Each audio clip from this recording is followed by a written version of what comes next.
There are those who call me Tim.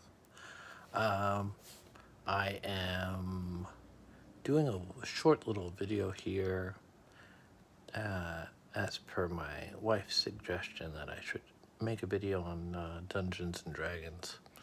I am making a short video on a spell I think is often overlooked in how it could be used and should be used.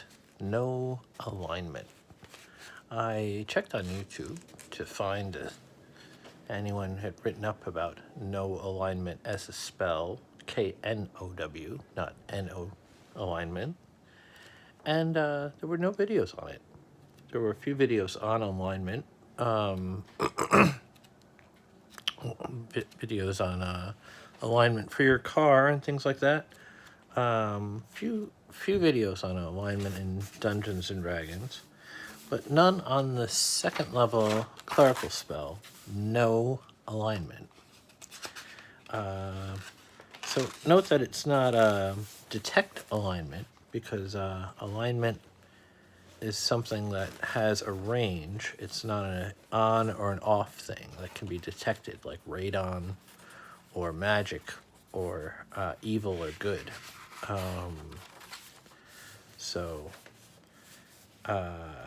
Or a charm or a trap. Traps are actually found, they're not detected. Find traps. It's the second level cleric spell to find a trap, but no alignment here. Let's take a look at it, shall we?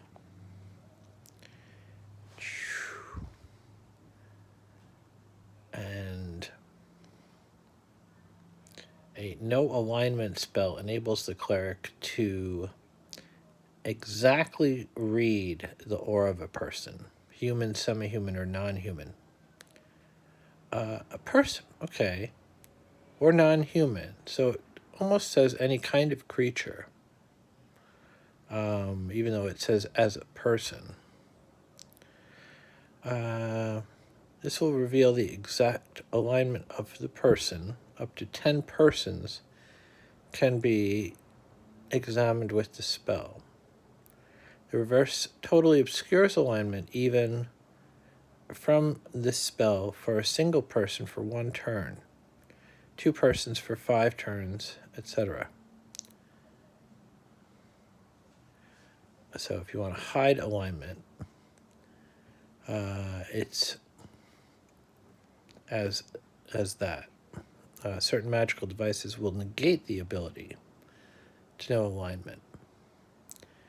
And the casting time is 1 round, but the duration is 1 turn. So it takes a minute to cast, and has vocal and somatic components. So you have 9 rounds after you cast it to use it. I guess you could use it in the round that you cast it, but so an interesting thing for me in the no alignment spell was a dungeon master had told me that maybe it wasn't the best idea to just cast that spell when I wanted to know the alignment of some of the people around me, because you're casting a spell, you're doing something, and if I just start saying words at you and making movements, not even at you, but just casting a spell, making an invocation in a world that has magic, that could look suspicious or threatening, challenging. Could be mistaken for a charm of some sort that the person was trying to cast, or any kind of spell that the person wasn't ready to see happen. So casting a spell in public could cause you trouble under any circumstances, and doing it with the intent of knowing someone's alignment is certainly could be considered an invasion of privacy, that your aura is being read at this most intimate level. by a person who's speaking to agents of their god to find out this information about you. So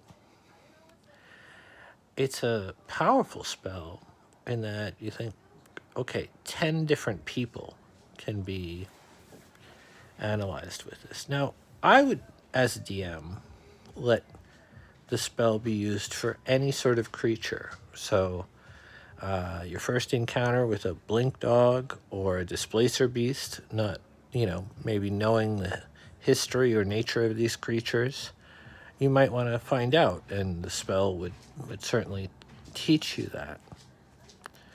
And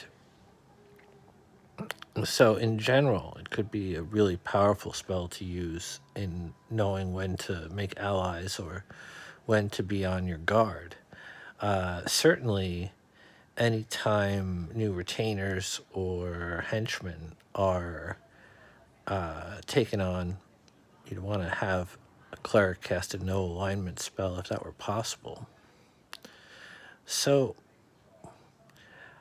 I don't know, 5th edition, if a no alignment spell is a common thing or a useful thing in that sort of game. But in 1st edition, it's certainly a powerful low-level spell. And there are a lot of those,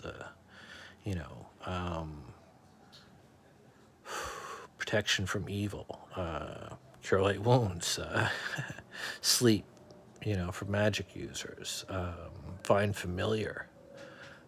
These are really powerful spells to have at first level, but they balance the different types of spellcasters against the fighter, especially if you take into account unearthed arcana and have weapon specialization, and fighters become really powerful.